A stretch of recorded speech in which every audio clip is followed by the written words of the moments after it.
write it over. Yes, sir.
Are you going to do the Hagbah? Yeah, I can. I mean, I can do it either way. So It's fun for me.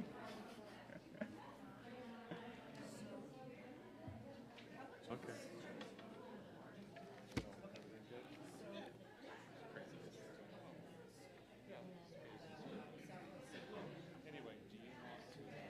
First off, I hope you can read my chicken scratch. Yes. I have a good font. Shmuel ben David v'Bon Oliva. Yes. And then Nancy Danger is on her flush name, Danger with a RG. Okay. Not Danger. Got it. Yeah. I don't know if anyone's told you, but I thought, well, maybe courtesy. I know the more Yeah. I get reminded of things, the more I might actually remember. Yeah. Certainly. Very good. Thank you for All right. that. Yeah, thank you for the honor.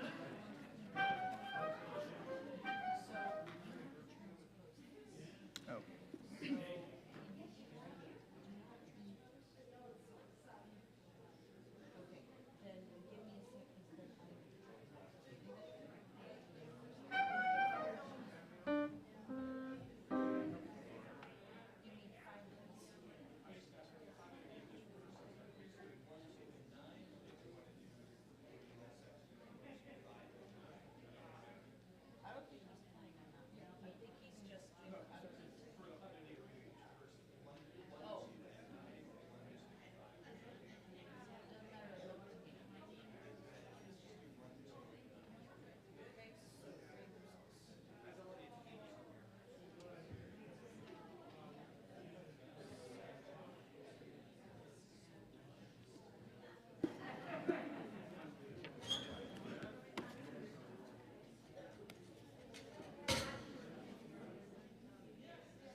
bad wire.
Well, I was going to say, if you need an extra copy, I can give you the one out of my book, because I know the Talmud. Mike?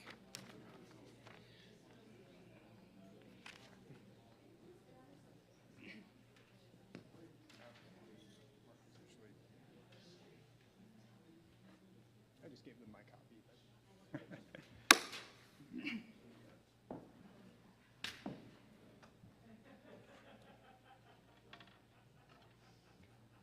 Well, Shabbat Shalom. I think if it's okay, we're going to start on page 341. This past Sunday evening was Yom HaShoah, and this upcoming week is Yom HaZikaron and Yom HaAtzmaut. And in that vein, we do have a guest speaker this evening. But on page 341, we start with Lo Yisagoy. 341.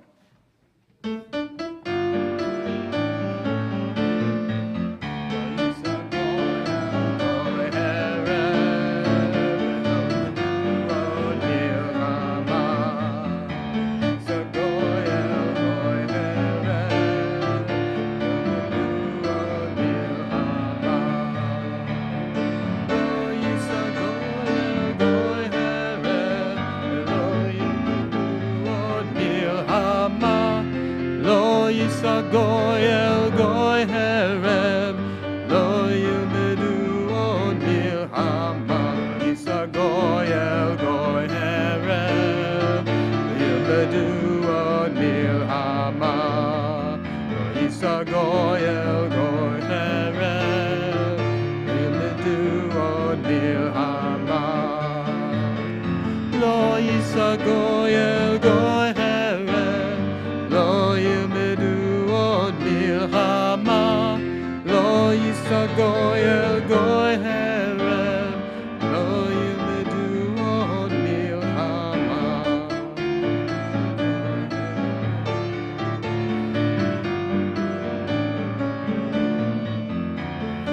el goy hereb,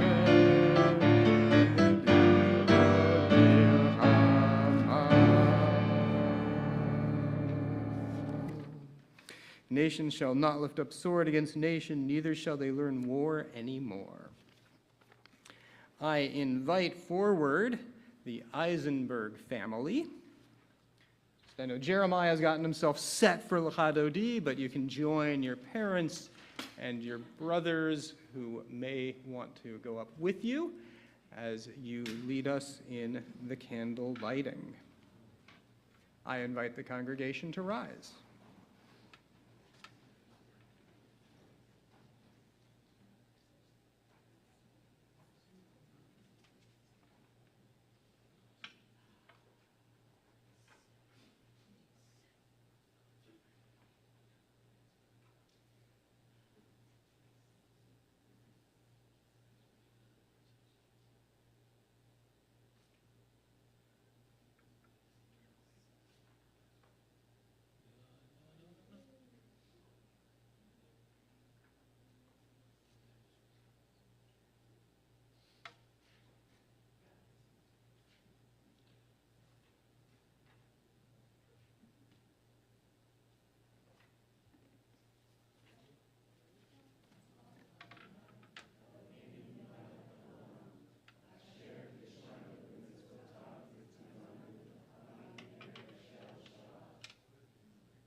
As these Shabbat candles give light to all whom behold them, so we by our lives give light to all who behold us. As their brightness reminds us of the generations of Israel who have kindled light, so may we, in our own days, be among those who kindle lights. Amen. Thank you to the family for leading us in that. You may be seated, except for Jeremiah, who's going to actually go. We're just going to keep him guessing on where he should be at any given point in time. After tonight, tomorrow will be easy. We actually turn to page 20 and join in L'chadodi verses 1, 2, and 9 this evening.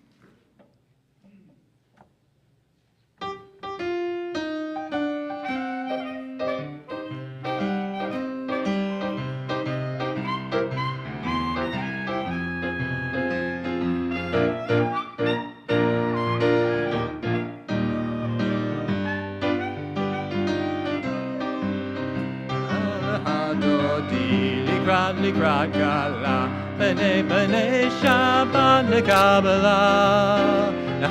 Hadodi likrat gala, b'nei Shabbat nekabela.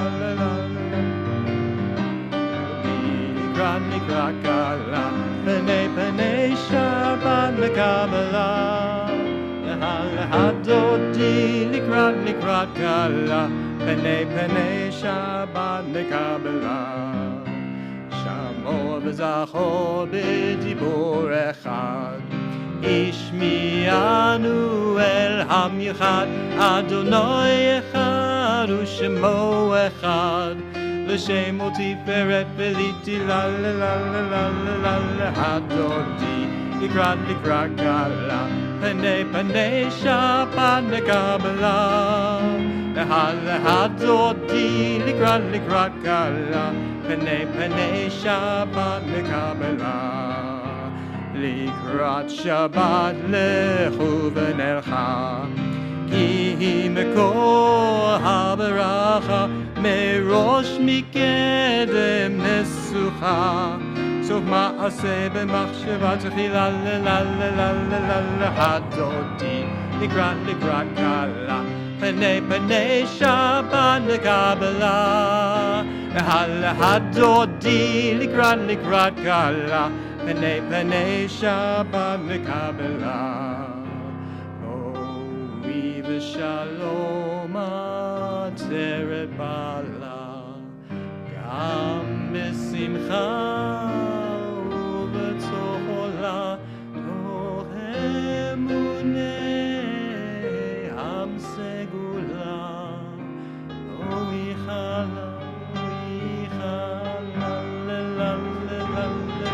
Hadodi likrat gala, b'nei Shabbat nekabela.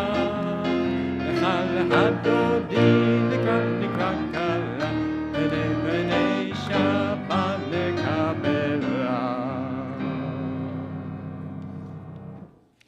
You actually may remain standing as we turn to page 28. Jeremiah, were you going to help us lead the Baruch this evening?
You may be seated, but I think you're going to stay up here because you're going to do more in just a minute.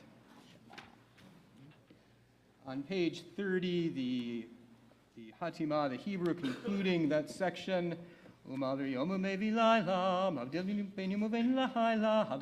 tzevot shemo el chai v'kayam tamid im lechalenu le'olam va'ed Baruch ata Adonai Ama'ariv Aravim. On page 32, we join together in the paragraph Everlasting Love. Everlasting love, you have offered us, people Israel, by teaching us the Torah and mitzvot, laws and precepts. Therefore, Adonai, our God, when we lie down and when we rise up, we'll meditate in your laws and your commandments. We will rejoice in your Torah forever. Day and night we will reflect on them, for they are alive, and doing them strengthens our days. Never remove your love from us. Praise to you, Adonai, who loves your people Israel. Baruch atah Adonai, Ovei Amo Yisrael.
ואהבת את אדוני אלוהיך בכל לבבך ובכל נפשך ובכל מאודיך. והיו הדברים האלה אשר אלוהים מצווך היום על לבביך, ושיננתם לבניך ודיברת בם בשבתך בביתך ובלכתך בדרך ובשוכבך ובקומך, וקשרתם לאות על ידיך, והיו לטוטפות בין עיניך, וכתבתם על מזוזות ביתך ובישעריך. תזכרו ועשיתם את כל מצוותיי, והייתם קדושים לאלוהיהם. אני אדוני אלוהיהם, אשר הוצאתי אתכם מארץ מצרים, להיות לכם לאלוהים. אני אדוני אלוהיכם.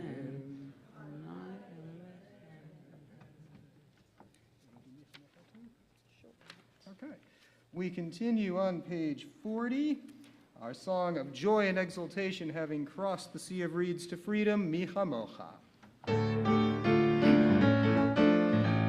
Mi Chamocha, Ba'elim Adonai, Mi Chamocha, Nedar B'Kodesh, Norah Tehilot, Oseferet, Oseferet, Mi Chamocha, Ba'elim Adonai, Mi Chamocha, Nedar B'Kodesh. Baruch atah Adonai Ga'al Yisrael, praised are you, Lord our God, Redeemer of the people Israel. You can be seated if you'd like. Yashikov to Jeremiah on getting himself ready for tomorrow. And if you don't know why I said that, feel free to bug him all about it during Oneg. But on page 44, the sanctification of the day as Shabbat v'Shamru.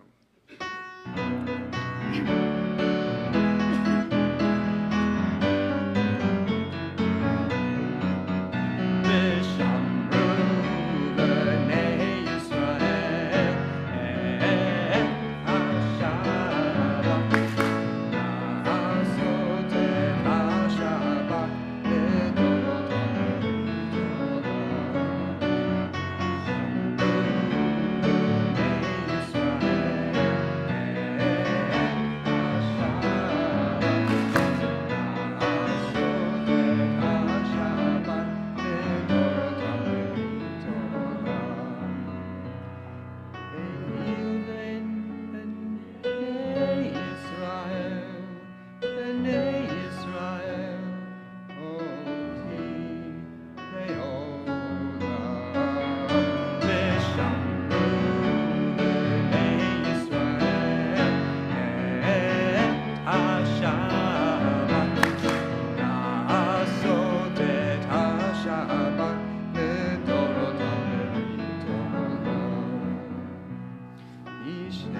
et yamim, asa Adonai, asa Adonai, et hashamayim, et haaretz, v'shamru b'nei Yisrael, et hashabat, asot et hashabat, v'torah v'torah.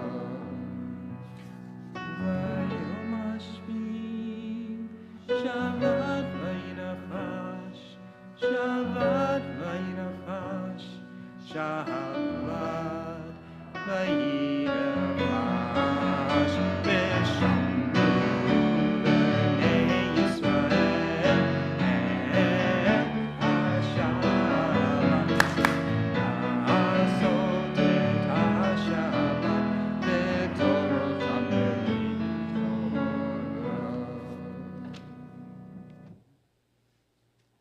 On page 46 is the introduction to the Amidah, the standing prayer or private prayer. This evening, after reciting the introductory words together, we take the opportunity to do the entire Amidah privately using the words on the page as guideposts or taking the opportunity to recite the prayers of your heart. Page 46, please rise.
I invite those who might still be davening to continue privately.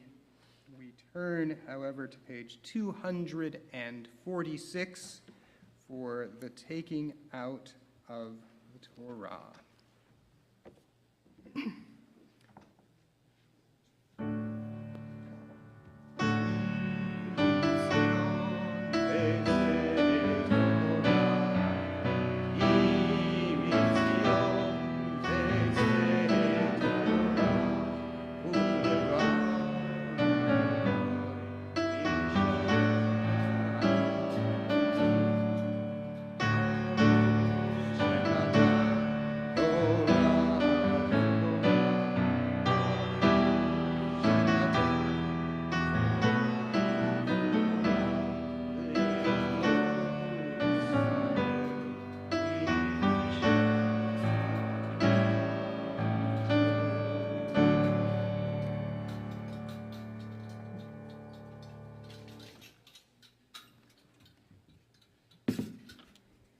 a moment as the Torah is seated, you too may be seated.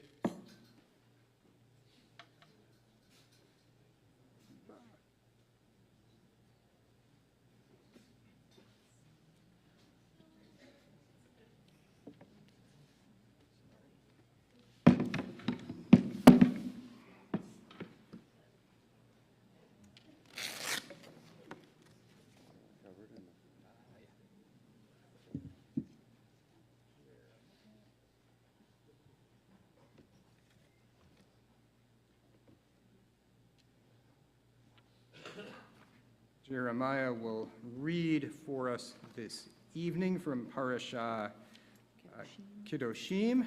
I was going to make up some other portion name, maybe make you really scared. And we call forward this evening for our Aliyah Sam Backer. Ya'amod Shmuel ben David v'bona liba Aliyah HaTorah.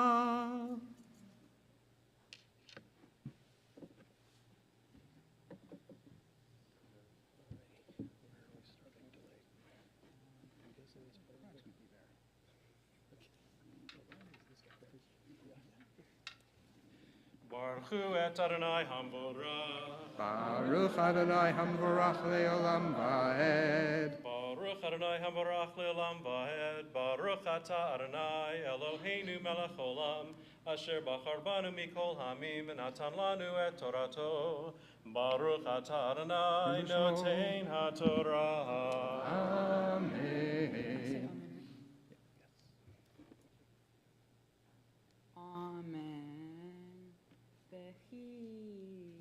Tizbechu Zevach Shalomim Ladonai Lirtzonchem Tizbechu Bayom Zifrachem Yeachel Umimaharat B'chanotar Adiyom Hashlishi Ba'esh Yisaref Be'im Ha'akol Yeachel Bayom Hashlishi Figulchu Lo Yiratzeh Be'yochalav Avono Yisa Kiet Kodesh Adonai Hilel V'nikreta HaNefesh Hahi Meyameha.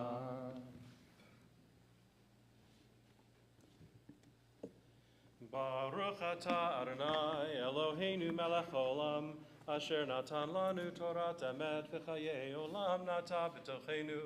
Baruch atah Adonai notein haTorah.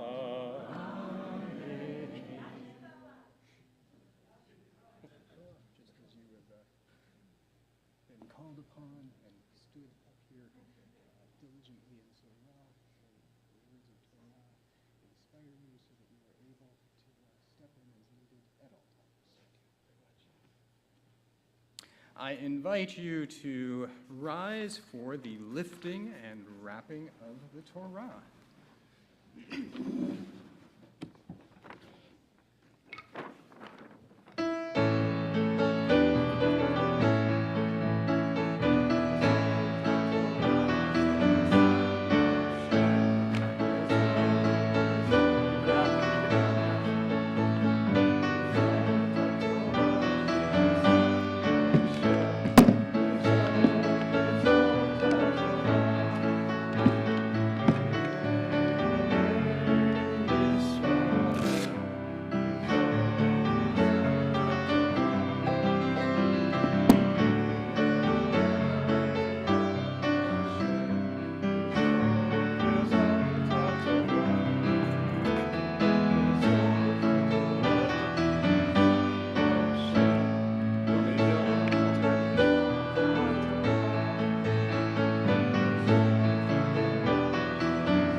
So we're going to leave it lifted or wrapped.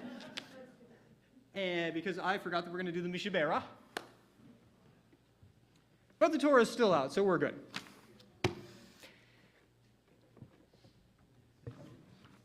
I'm just getting all sorts of excited because someone's going to be talking to us wonderfully this evening. This week, our community calls to mind in our prayer for healing Earl Benton, Shelley Blum, Nadia Boutros, Golda Brunhild, Jean Clark, Phil Kogan, Nancy Danger, Jacob Ellis, Christine Garasek, Marty Heimlich, Will Jones, Susan Kibble, Tammy Klein, Cindy Colson, Pincus L., Steve Lesser, John Levant, Shara Newman, Terry O'Brien, Avi Perry, Ronald Ross, Terry Schnitzer, Maria Weinberg-Schar, Hannah Schraga, Ginger Schulman, Dean Stapleton, Judith Harriet Wallace, Christine Wofford, David Zutz, Binyamin Ze'ev ben Rachel Rivasima, Esther Malka Hana bat Batya Root, Sarah bat Elisheva, and Shoshana Arza bat Sarah. If there are other names that you have, I invite you to say them out loud or bring an image of the person to mind.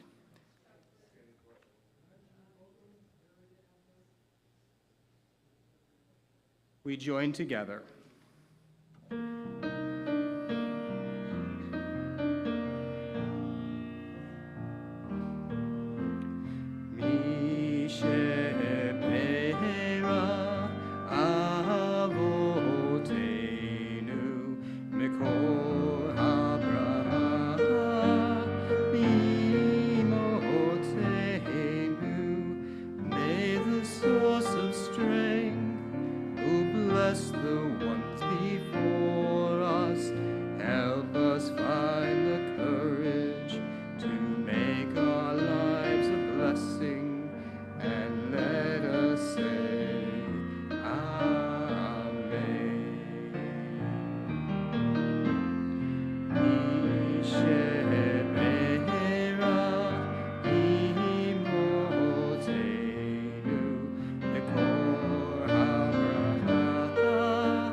May they each sense our love, our care, our compassion, and our prayer. May it elevate each of them, bringing them one step closer to a full and complete healing of body, of soul, and of mind. We also add that Congregation Bnai Tzedek prays for the safety of the hostages held in Gaza and for their return to the loving arms of their families. Now, I invite you to rise again as the Torah is placed back in the ark. Just need to get the crayon, that's all.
You may be seated.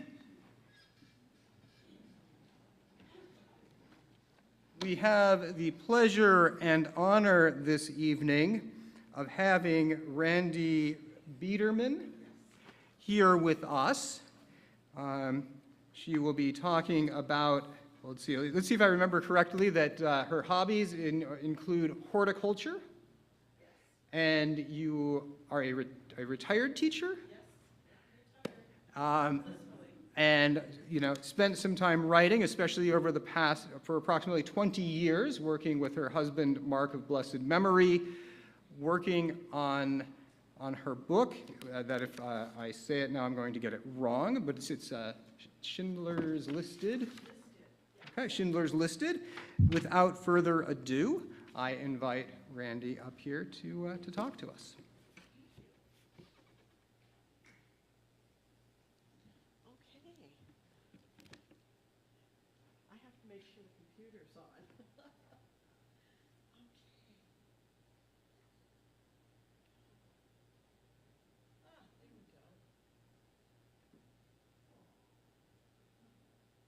And she has a black cat, so even better. Yeah, I do. I have Kitty. All righty. There we go. We're ready. Thank you.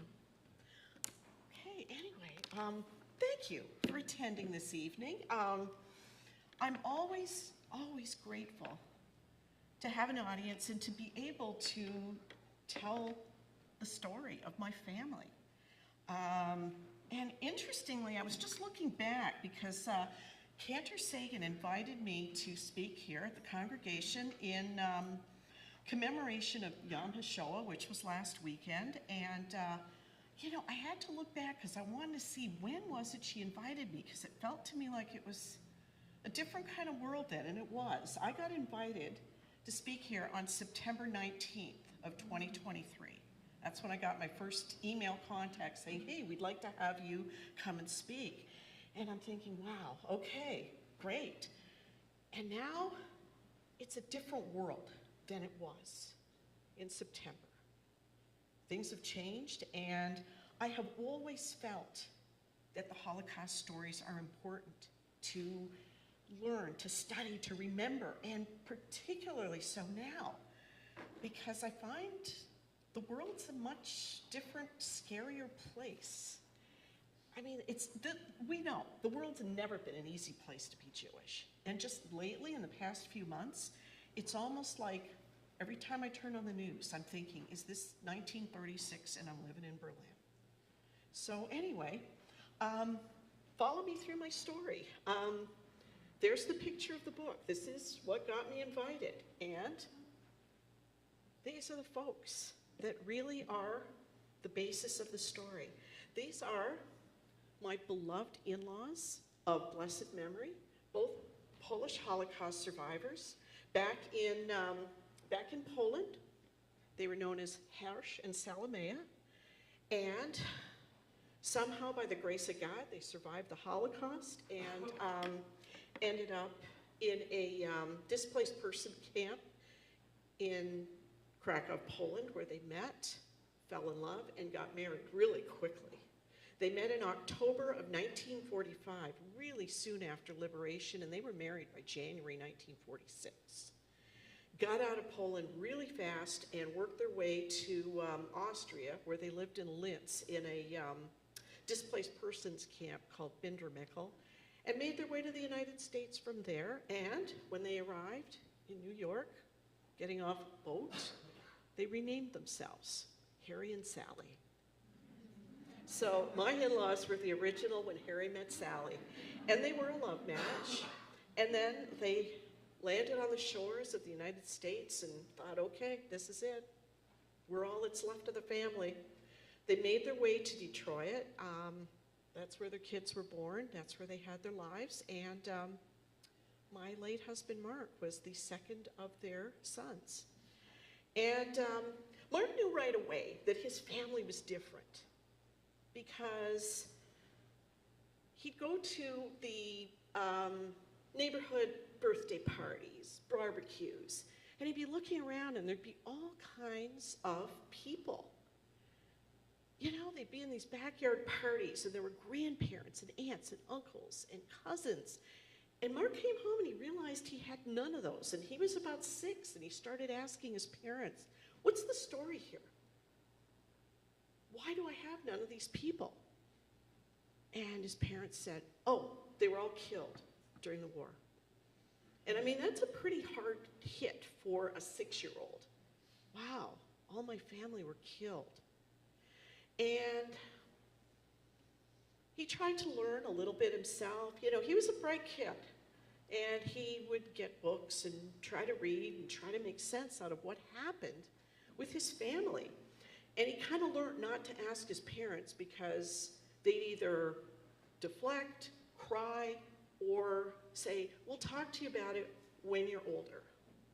And unfortunately, with his dad, Harry, the when you're older talk never came. This picture, which I love, was taken at Mark's bar mitzvah. Yeah, it was taken in August 1974. Mark was the bar mitzvah boy, and sadly, just a few years later, Harry ended up getting pancreatic cancer. He got very sick very fast and died. So that I'll talk to you about it when you're older thing never happened. Mark was a teenager when he lost his dad. So all of Harry's stories, secrets, how he lived, what his life was like during the war, this all died with him. Remarkably, except for one story, and it's tied to this coin. Mercury head coin. When Mark was about 9, he went grocery shopping with his mom. And when Mark was 9, it was about 1970, if everybody remembers that far back. And looking around the audience, I think some of you do. We used to go to the grocery store and pay in cash. So Mom paid in cash, got some bills back, got some coins, and Mark had been a good boy, so she'd given him some coins.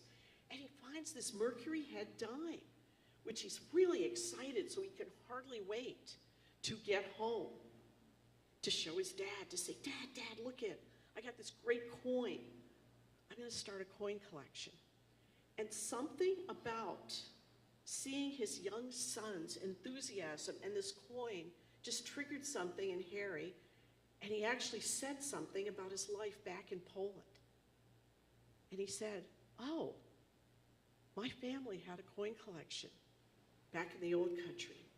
We buried it just before the Nazis came and evicted us from our homes and moved us east.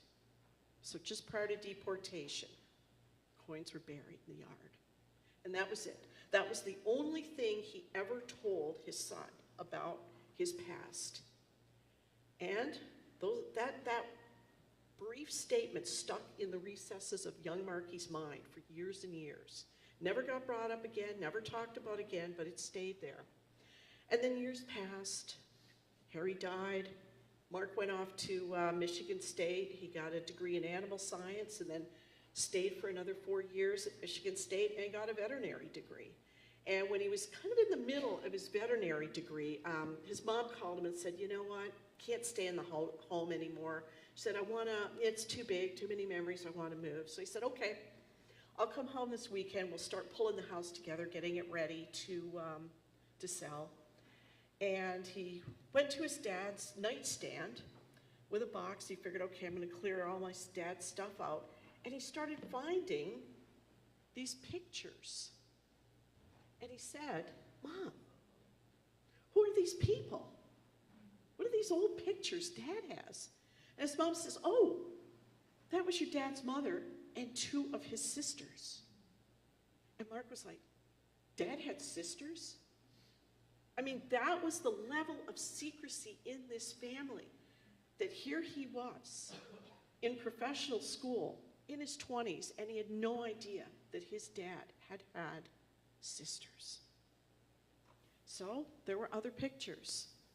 There's a picture of Mark's dad being cradled by one of his sisters, and those are all 3 of the Biederman sisters that Mark had no idea had ever even existed. So he sits his mom down and he says, look I got to know what you know. I mean, it's going to haunt me. I need to know about my family history. He said, what do you know? Do you know the girls' names? No. Birth dates? No. When did they die?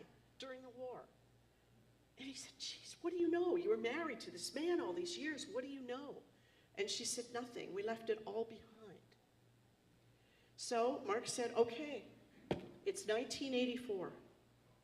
I am going to find out everything I can about my family, about these girls. I need to be lighting yurtzeit candles for these girls.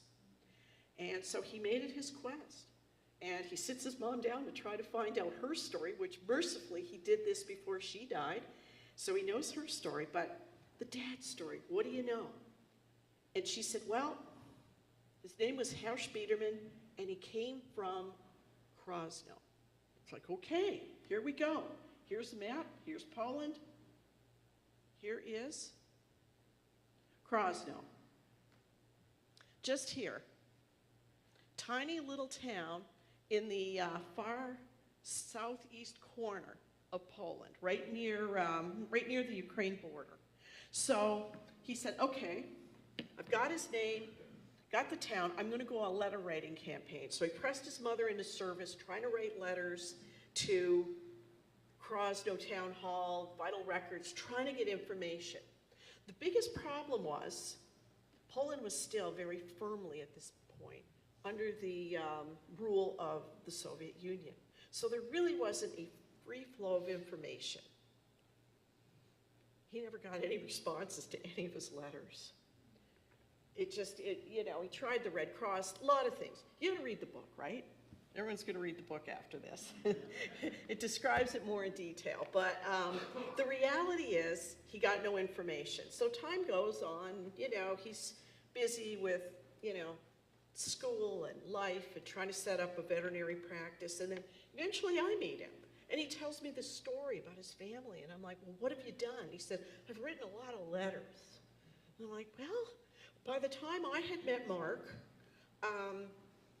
the Iron Curtain had fallen, Soviet Union was no more, and Poland was a place that you could actually go to visit. So in my naivety, I said, hey, let's book a trip. Let's go to Poland.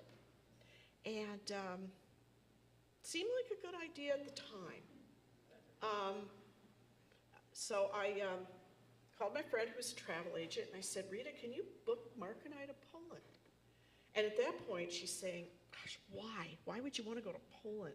And I'm like, genealogy research. So off we went, and at that time, you couldn't even realistically get a flight out of the US to Poland. So we flew Detroit to Warsaw, rented a car, and drove from Warsaw across Europe to Poland. And I always include this picture because, okay, why are we not moving? Alrighty. There we go. There we go. Okay, I always include this picture because I just really like it. It's not in the book, but I really like it because it was us when we were young and cute and in love. And so there we are. This was in Salzburg when we were on our quest, moving eastward into Poland, and we were really happy in Salzburg. We had a great time, and then it was pretty much the last time that we smiled on this trip, because after this, we crossed into Poland the next day and stopped. Our first stop in Poland was here, Auschwitz II, otherwise known as Birkenau. And we knew about this place because Mark had already learned about his mom's history, and he knew that she had spent some of the worst days of her life in this hideous place. So it was very tough to see, but I'm glad we saw it because it was the reality of what she survived. And then we went on to Krakow, which was her hometown, and then on to Krosno. And we visited all kinds of different places in Krosno, trying to get any information we could get about the Biederman family. And we were met with silence, no cooperation, and actually downright hostility. In fact, we ended up doing so badly that one of the suggestions was, well, maybe you just want to go to the cemetery and see if you can find the Biederman name on any headstones, and then at least you could prove the family was here. So here we are. Look at this.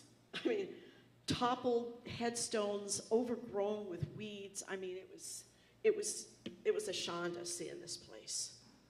So we didn't have any success. We couldn't really read the headstones, so we went back to Krakow and thought, okay, well, at least we're able to get some information about Mark's mom's family, because Krakow, being a little more cosmopolitan, it was not quite as challenging a place as Krosno. So anyway, then we went on, we went to Berlin, we did some research in Berlin at the Wannsee House, found an awful lot of information, again, about Mark's mom's family, but nothing about his dad's. It was almost like we hit this brick wall, this abyss of not finding information. So we head back home, we fly back to the US and carry on with our lives, and then two things happened pretty much in tandem that kind of changed everything for us, with the ability to find out information, research, and move along. One of the things was the internet. You cannot imagine the difference it made having the internet. Young people have no idea what we used to have to go through, going to actual museums and digging through archives and just spinning through microfilm trying to find stuff.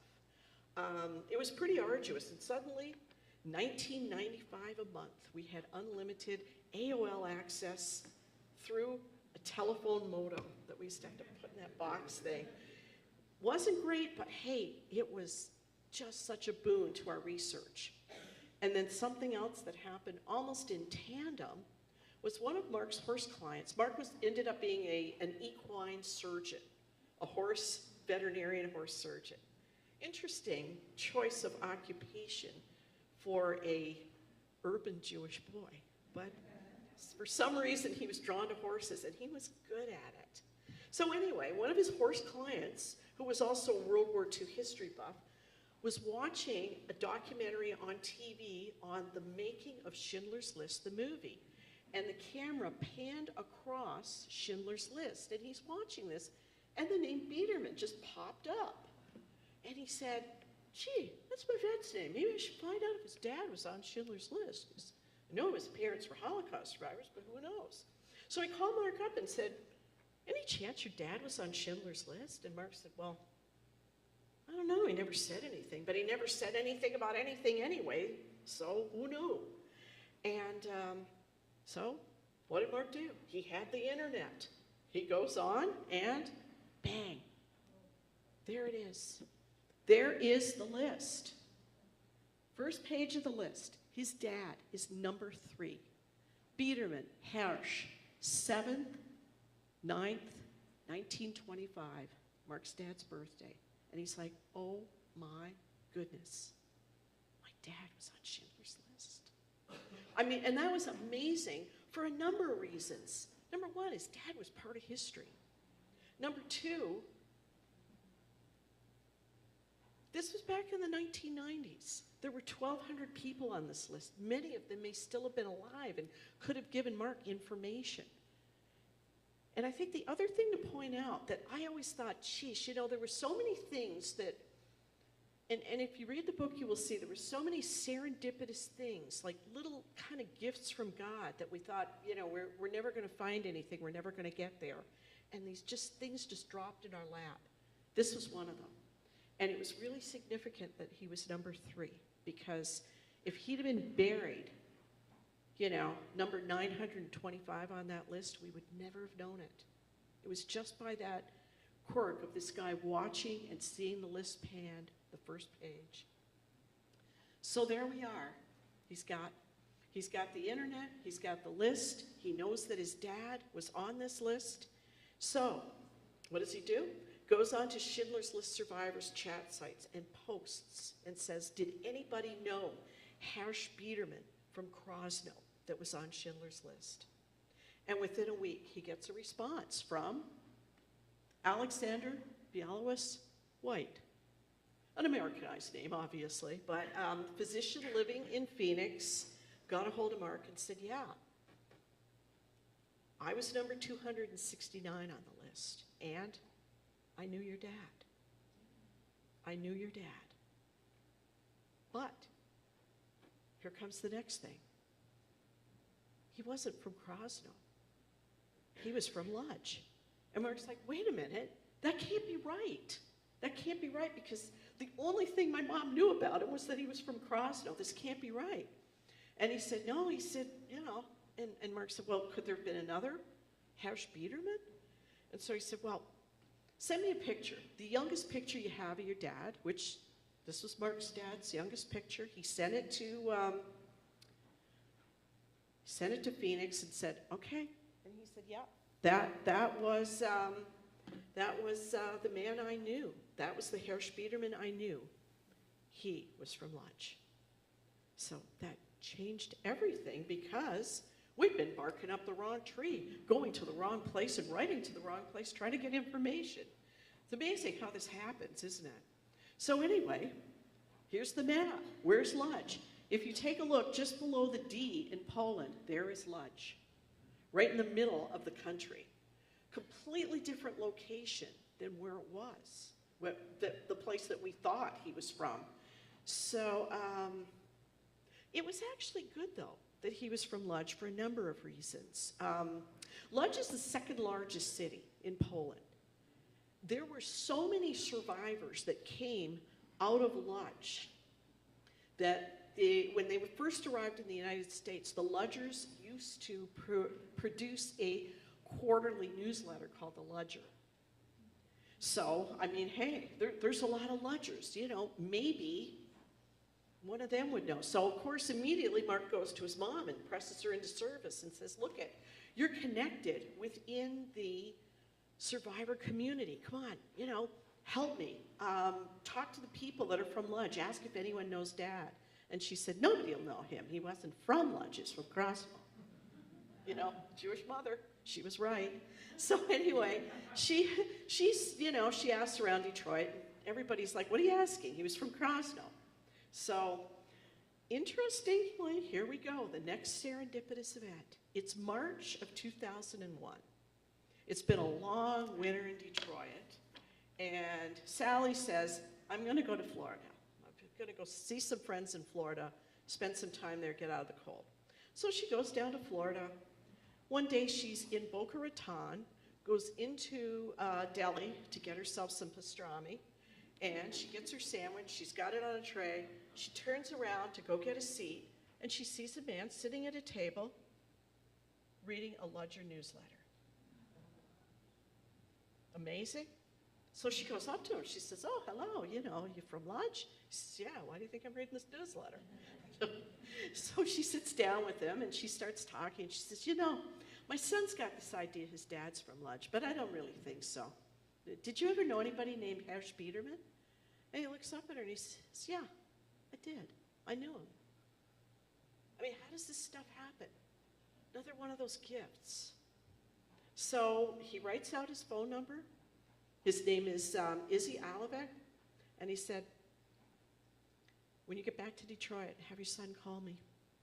And Mark did. And Izzy Alavek on the phone. Typical Holocaust survivor, doesn't have much to say. Mark's trying to draw stuff out of him. And he said, well, okay, you knew my dad's family, you knew my dad. Do you have an address? And he says, yeah, I do. Zagorska 7. And Mark's like, what? Like, how would you have an address? He said, I live next door. I lived at Zagorska 9. So, I mean, see what I'm talking about, these little gifts? Yeah, I mean, we were just unbelievably graced with little gifts. This manna from heaven falling down, and every so often something would just redirect us. And so Mark just grabbed onto this. I come home from work and he said, guess what? We're going back to Poland. I'm like, oh, and I did not have a good time the first time. You got to read the book to know, but I did not have fun in Poland. okay? It was not a good nor positive experience, but Mark's like, look it, you know, I've got an address, I know where my dad was from, I gotta go see this place. He said, you know, it may not even still be standing. I mean, this was pre-Google Earth. You couldn't exactly go on there and see the buildings and the streets. So he said, there's been a war, there's been a Soviet occupation, there could have been urban renewal. I gotta see if the house is still there. So off we go to Ludge, which is not exactly a garden spot, I'll tell you. But we land, we go, and there's the street. There's the Galarska Street. It's cobblestone. And look at those old buildings. We're thinking, okay, doesn't look like we had any urban renewal here. And there it is. It's the Galarska 7, the Biederman home. We figured it must have looked a lot nicer in 1939 when they were summarily removed from it, but there it is. And there's the, on the right, it's the Galarska 7, the Biederman house. On the left, the Olivec house, number 9. So there we were. We've pretty much come full circle. We found out the home. All we had to figure out now is the coins. Okay, what's the deal? Okay. This is a condensed speech, because usually I speak for about an hour, but they told me I got about 20 minutes. So the good news is it's all in the book. You got to read it. And the other good news is eventually, not for a few years, but eventually, we found the coins. Son finds Holocaust survivors' treasure. There it is. Yeah.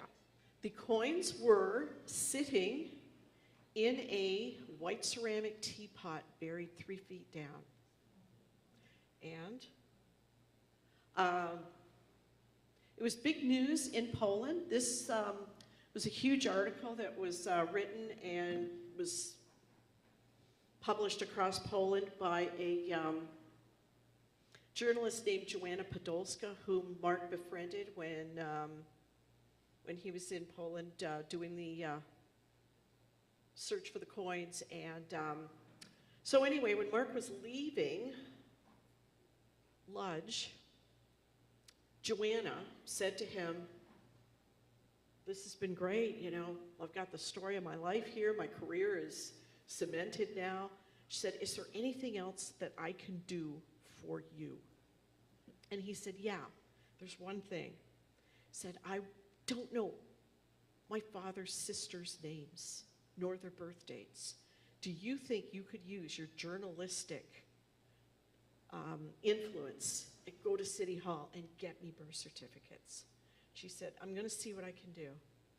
And about 6 weeks later, in the mail, there they are.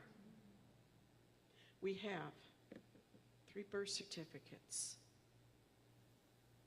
He's got the girls' names, their birth dates, plus on the top left there, that was his paternal grandparents' marriage certificate. So there we are. And this was in 2004.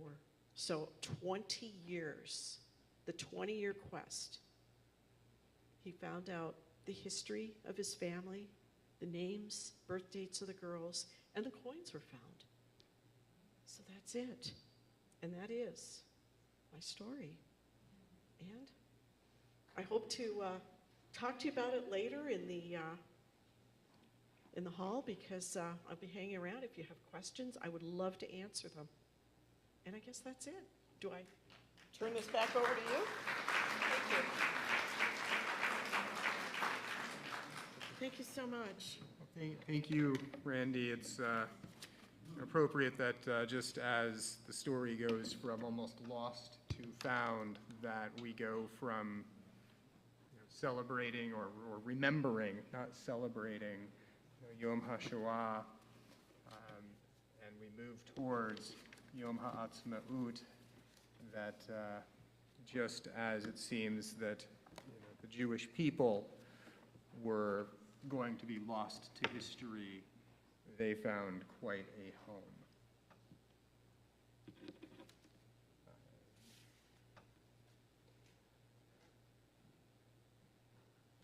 We turn back in our Siddur to page 282, and we rise for Aleinu.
For the mourner's Kaddish, as we move from Passover to Shavuot, we have Sfirat HaOmer, the counting of the Omer, and so I invite you to join with me. Baruch Atah Adonai Eloheinu Melech HaOlam Asher Kiddushanu B'mitzvotav V'tzivanu Al Sfirat HaOmer Hayom Shemona Asar Yom Shehem Shnei Shavuot V'arba'a Yamim LaOmer. Today is 18 days, 2 weeks, and 4 days of the Omer. You may be seated.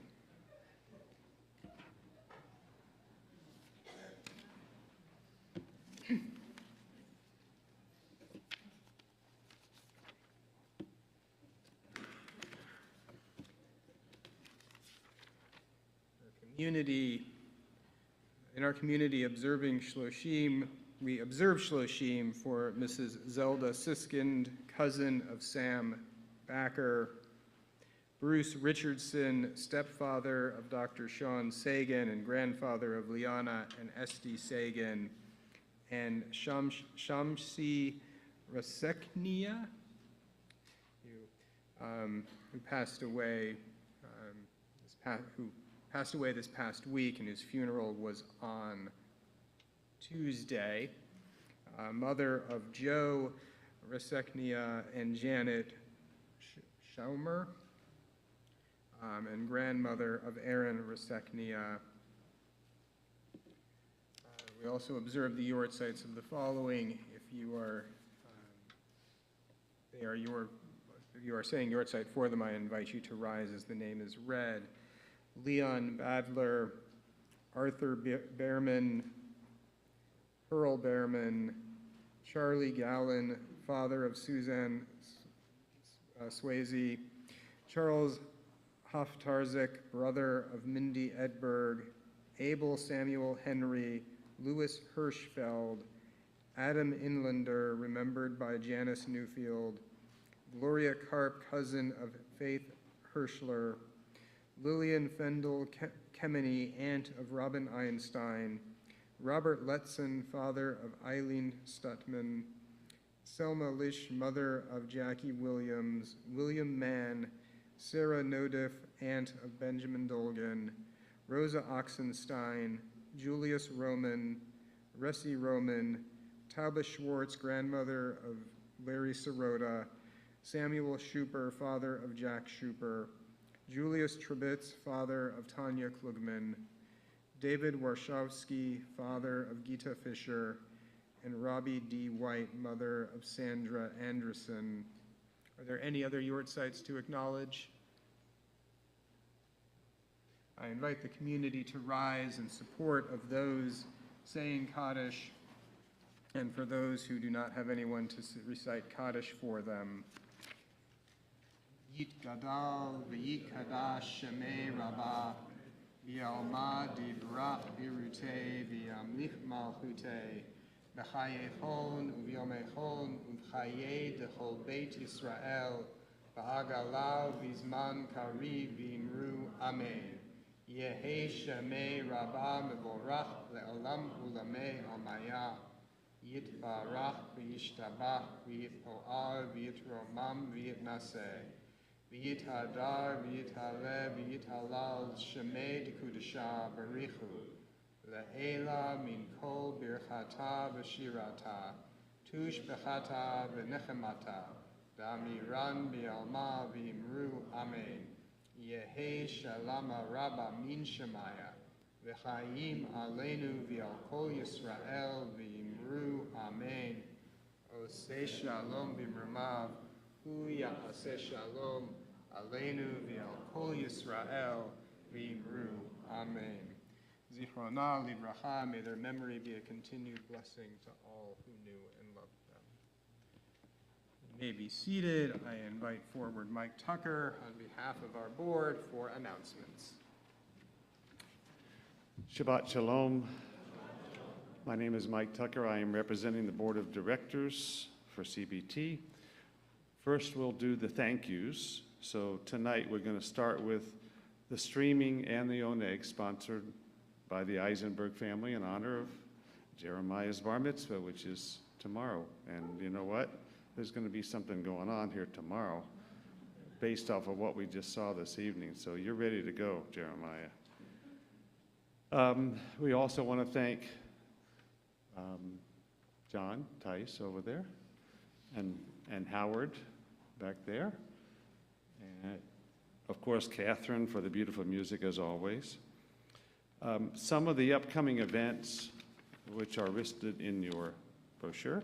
The first one is the Congregational Picnic, which starts off the day on the 19th of May with the congregational meeting here, and then the picnic will be following at 12 o'clock.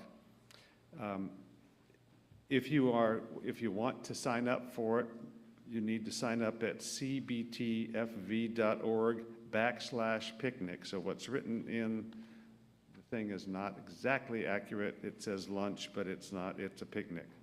So if you want to sign up, please go to that website or go and contact Sarah in the office.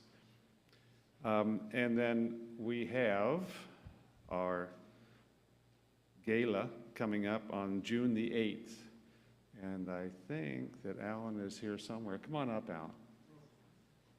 And Alan will give you a little promotion on this thing here.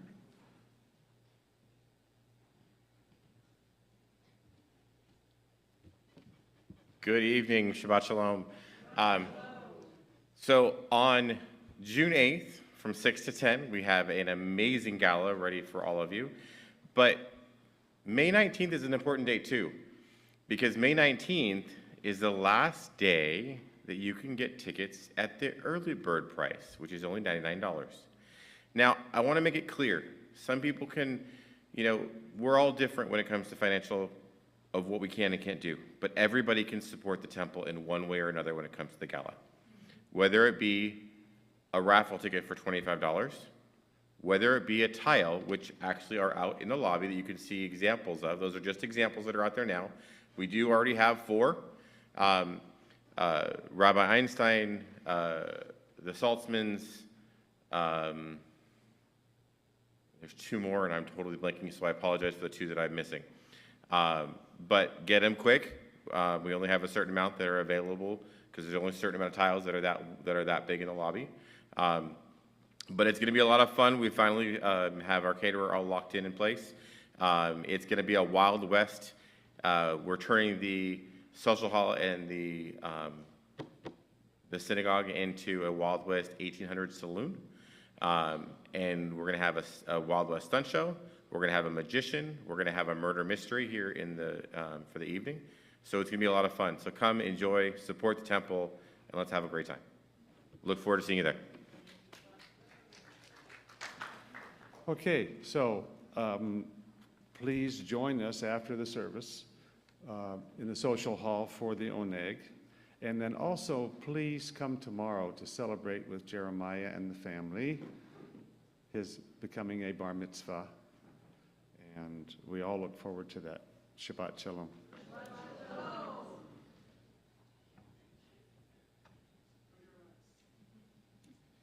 Thank you again to Randy for coming this evening and sharing the family's story. And as she said, she will be in the social hall afterwards to meet many of you. We conclude this evening with Am Yisrael Chai, followed by the Eisenbergs and any other youngsters for Kiddush and Motzi.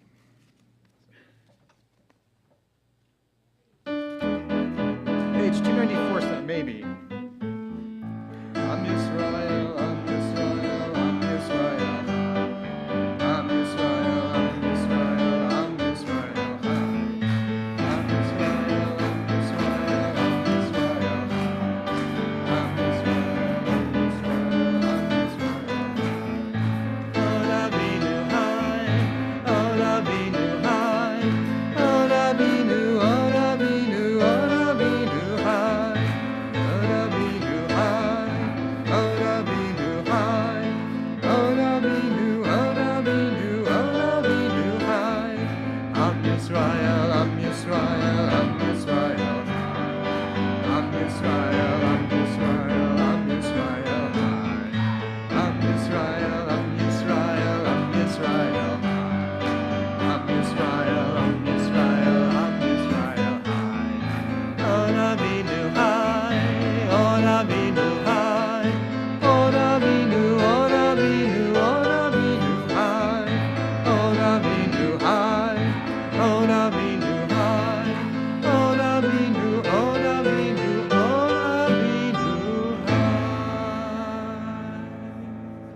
Again, I invite forward the Eisenbergs and any other folks who are under the age of maybe 18 or really feel like they're that young to join in leading Kiddush and Motzi. I invite the community to rise.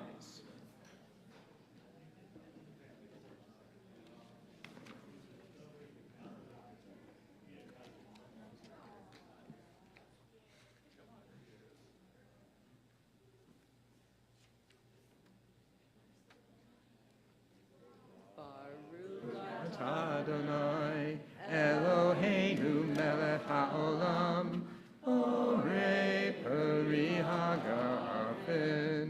Baruch atah Adonai, Eloheinu melech haolam, Asher kiddushanu b'mitzvotav, v'ratzav banu, v'shabbat kodsho, Yahava uvratzon hinchilanu. Zikaron lemahaseh bereshit, ki hu yom tehila lemikraye kodesh, zeh letziyat Mitzrayim. Ki banu v'acharta, v'yotanu kidashta, mikol hamim.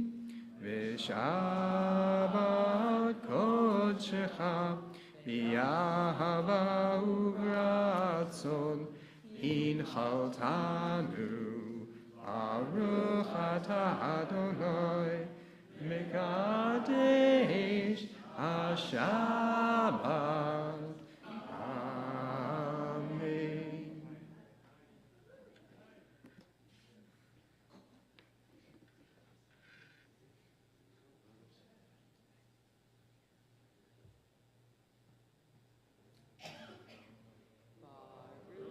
Adonai, Eloheinu melech haolam, hamotzi lechem